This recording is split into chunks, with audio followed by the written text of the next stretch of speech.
Morrison Formation Jurassic animals. Where you find an allosaur, you'll find another allosaur. You'll find a stegosaur. You'll find a sauropod of several kinds. You'll find crocodiles and possums, things like that. Over in the Cretaceous beds, you find T-Rex, Triceratops, Hadrosaur, and a few things like that. They're always in these groups. You find a mammoth, you'll find a big bison. You find a big bison, you'll find a sloth and a saber-toothed cat. They're all these groups. And you could extrapolate and say, yeah, well, they're all buried at different times. But there's problems with that because over there in Utah, that's not consistent. This paleontologist is telling me that, man, we've got 50 digs going within 50 miles of the museum here and over there and right on the border. He said, we're finding Cretaceous dinosaurs in with Jurassic dinosaurs. Well, that can't be if they're going to evolve into each other and there's millions of years separating their lives and their deaths. It can't be if they're mixed together. So what I've seen is most of the dinosaurs, not all of them, most of them were buried at one time. And they're buried in the sediments that were local to them. And then other things just got washed on top of them. A lot of the mammoths are buried in later tsunamis, upheavals, some earthquake in here in the United States causes a giant lake to breach, comes down over Texas or Kansas, buries tons of mammoths and all that in their own sand. Those are always above the dinosaurs, but it's a lot of people like to say, well, dinosaurs have been wiped out, the Triassic were wiped out, the Permian were wiped out, Jurassic, Cretaceous, and all that. Like, well, where is that? How can that be? Because they're on flat layers. If the Triassic were wiped out and laid there for millions of years, if there were rains, wouldn't there have been rivers cut down through them? Well, you did never find that. You'll see a flat layer then of Jurassic on top of those, and there's no canyons cut in the Jurassic, nor in the Cretaceous. But then when you get to the top of all those layers, they're all cut through at the same time by the abatement of the flood. So that means they were all laid down in soft condition, eroded by the abatement, which was worldwide. It was a worldwide cataclysm, and it really actually undid the flood. And it's everywhere I've been. You see that flat layers, never interrupted. I've asked paleontologists about it. Where are your fossil canyons? And they have no explanation because they're not there. So that's the problem with having things be wiped out, lay there for any number of years, much less millions of years. There's just no canyons to say time passed between them. And I'm not saying I have all the answers, but that's what I've seen. I've been in those canyons. I've been to Qumran over there in Israel, and I've driven through all the road cuts in Israel.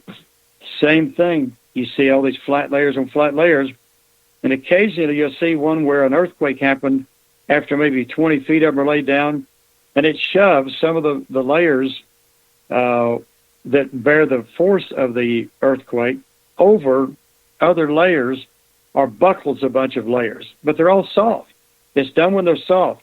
So there can't be any time passing between those layers because they're soft. And then you'll see the top layer is cut off flat because the water is building up on them and continues to move during the flood. And it cuts all these layers off flat and then builds up more layers on top of it. So you have flat layers, warped layers that are cut off at the top, more flat layers. And that's pretty common, but you never find the canyons. So that's why I think they're probably all wiped out about the same time. Interesting. Now, how about dinosaurs reported that are still being sighted, like in Argentina, the rainforest, Africa, and stuff like that? I mean, if they all pretty much got wiped off at the same time, then how would there be reports of miniature dinosaurs? Exactly. A friend of mine named Vance Nelson went to many countries to see for himself some of these depictions of dinosaurs in this flesh, men fighting them, them doing different things. And he found hundreds of examples. A lot of them he wouldn't even put in his book because he thought there was some slight chance we didn't know about them. But they're all over the world. Here in the United States, you've got depictions of sauropod dinosaurs and T-Rex-like dinosaurs. And you can't tell that from the bones that are eroding out a little bit at a time. The Indians didn't see those skeletons laying on the ground. They had to see a living animal. Well, the Anasazi don't go backward a few thousand years, and the Indians claim that those depictions there in Utah were made by them.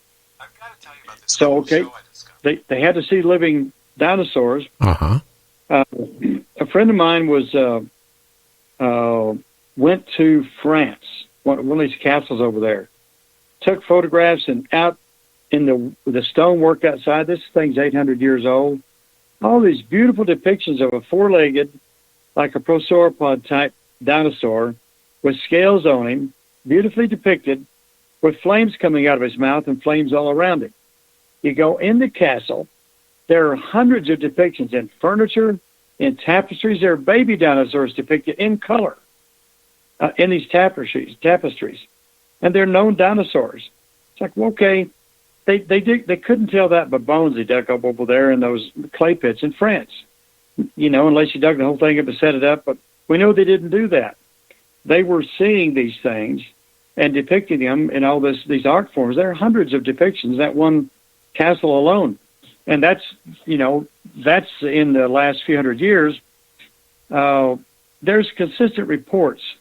I know of missionaries that have seen them.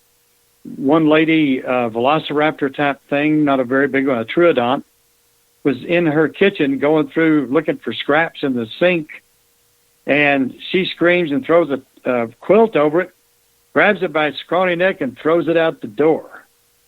Like, lady, there goes $50 million. Yeah, or more.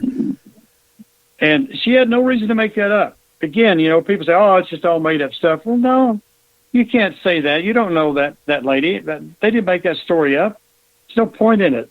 Besides that, these are missionaries. They're pretty straight-laced, and they're not given to fantasy and stuff like that. That's not their job. I don't know if I told you about this guy that called me, forget where he was living. I think he's in the United States. He said, hey, how do I mold a track of a dinosaur that's walked across the wet beach? I think he was down in Brazil. He said, there's a place down here where this dinosaur has walked across the creek, left his tracks in the soft mud on the bank. I said, well, get some plaster. You go down there and gently pour it in the track. When it sets up, you've got his foot. And I don't know. He hadn't followed up. I haven't heard from the guy. Don't know what happened to him, but that guy didn't call me up making it up. There was no reason for him to call me up and give me some stupid scenario to try to impress me. That was not his point. He wanted to know how to mold this track. I'll give you one more. There's a friend of mine, I won't give his name because I'm not sure he wants it published yet. I'll let him publish on it. But this farmer said, man, I just saw this giant lizard walk across my farm up here. And he left footprints in the plowed ground. So my friend goes up there, takes a bunch of plaster, pours it into one of these tracks. It's something like an iguanodon. Uh-huh. I don't know if the guy was talking about a four-legged or a two-legged animal. But the track's about, it's probably 12 or 14 inches across, 3 toes. It's making a depression about 6 inches deep. And, they're not making that stuff up. There's something out there in the woods of, I think this was near Oklahoma border, I'm not sure. If you ever go to the wooded areas in Oklahoma and Indiana, places like that, man, you could lose a herd of elephants in there and nobody would know. Those dense, no people even go in there. So, you hear reports of Bigfoot all the time? Yeah, because they can hide. So could a big lizard and so could a mammoth. And who knows what the caves are like. Oh, yeah. I was in a cave up there, in Oklahoma. These guys took me to a place, and here's this layer of sandstone, and all of a sudden there's a big hole in it. drops down about 7 feet, and there's a cave going 3 different directions. So like idiots, I went down there with them, and they'd found these short-faced bear skulls washed up in the mud. So I crawled in there. It's real cold and real wet, and I crawled in there with my camera to see, and I'm looking at we're crawling across flat layers of sandstone that weigh probably 1,000 pounds each, big chunks that fall off the ceiling. And I'm thinking, what if one of these things falls down on us, this is where I'm going to stay till eternity. Oh, yeah. But, nothing venture, nothing gain. But there it was. They were somewhere up the line, some bear was in there, died, and his bones got washed up, and they collected in this dirt at the end of the bend of the cave. So there are caves up there, man. If a big lizard-like thing like that, he could easily crawl into that and go somewhere and come back and crawl out. Because they can reach this thing. They described him sound like he could stand up about 6, 7 feet in the air. Oh wow! Now that is huge. Yeah. There's a really great sculpture of I think what's the poisonous lizard out in the desert in New Mexico? A Gila monster. It is a giant sculpture of a Gila monster, almost exact the same size of what this guy described to me. Is probably the sculpture 15 feet long. He stood, at his shoulders, maybe 4 or 5 feet high. Beautiful sculpture. It looked like it molded the real animal. So, yeah, if that's what he saw, that thing could easily go into that cave and come back out of it. And you would never know. You drive through that area, you'd never know there was a cave there unless your wheels ran into it. So, yeah, I think this stuff's all true. Interesting. And how about stuff like reported, of course, we're going to be going on break in about 3 minutes, but like in Africa and stuff of like T-Rex, many T-Rexes. I think we talked about that the last time you were on. They just found in the news, I was reading about last week or so, they found remains of a dinosaur that still had skin and the stomach and all that stuff still, there. So, I mean, that's interesting. Yeah, we up in Montana, maybe I'll tell you after the break, but we were looking for a young guy who found a big section of skin. We were going to try to get him to let us mold it. But it turns out, I guess, the American Museum found out about it, offered him $500,000. I said, well, I wish we had it. We'd sell it.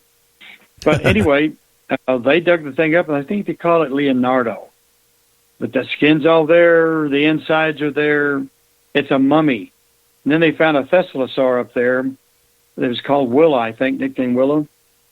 Heart, internal organs were there inside the animal. Another guy told me they were digging up this, I think, a hadrosaur, and throwing this layer of rock off of it until they realized, oh my gosh, that's its skin. So, okay, so those things are mummies. You really want me to believe those laid in the ground out there for 65 million years? I mean, if somebody wants to believe that, go right ahead. This is America. I don't believe it. I don't think they've been there that long. I think they've been there maybe a few thousand years, and their descendants got off of Noah's Ark. I know that sounds corny. Got off Noah's Ark, and they proliferated. They're egg layers, most of them. Some of them give live birth, and they went all over the world. In a few hundred years, egg layers are going to have a lot of descendants. And as the earth got cooler and drier after the flood, the tropical belt shrank from being most of the world down to what we have now, which is not very wide. That's where all the reporting is. All these dinosaurs are mostly in the Belgian Congo, Africa, Argentina, Patagonia. That's where you're hearing reports of these living dinosaurs. So, I mean, it all makes sense. Why would people in one area make it up when there's no need for them to make it up? They don't know. They don't know they live in the tropics. They don't know anything about West Texas, so. Oh, yeah. I'm still, thinking there's still pockets around the earth where these things are roaming and, and natives and stuff. When we come back from break, I want you to tell that story again. I think it was in Africa where it was like a mini T-Rex and it had a pig in its mouth and all that stuff. We're going to be back with Joe Taylor in about 4.5 minutes. You're listening to Night Dreams Talk Radio After Dark with me, Gary, and James.